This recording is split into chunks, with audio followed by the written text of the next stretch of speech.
Oy!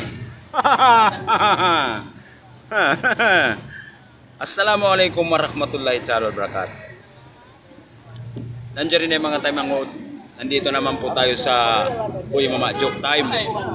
Wala po tayong ibang hiling kung hindi magpasaya ng tao. Yung kasiyahan po. Ang hinahangad ko lang po, kasiyahan. Kahit wala na pong ang dumating sa akin. Basta ang importante, sumaya lang kayo. Alam niyo mga kapatid, sa hirap ng mga pamumuhay natin ngayon,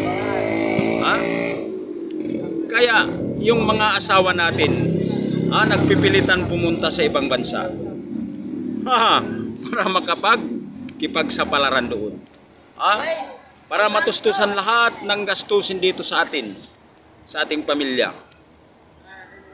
Alam niyo kung bakit? Kung nandoon na,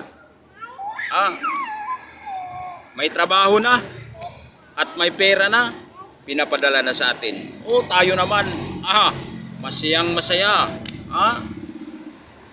Yung iba, may malungkot. Alam niyo kung bakit? Kasi hindi na pera ang pinapadala. Kung hindi ay, kabaong na. Ang hirap talaga. Kabaong na. Yung iba na naman mga kapatid, nagmamahal na ng iba doon. Nakakalimutan na tayo. Wala na tayo, nabura na tayo sa puso niya. Kahit yung anak niya, wala na. Wala na. Pagmamahal sa anak, nakakalimutan na. Kasi may iba na. Kaya, payong kapatid, kung sa akin lang ang masusunod, maging invisible na lang ako.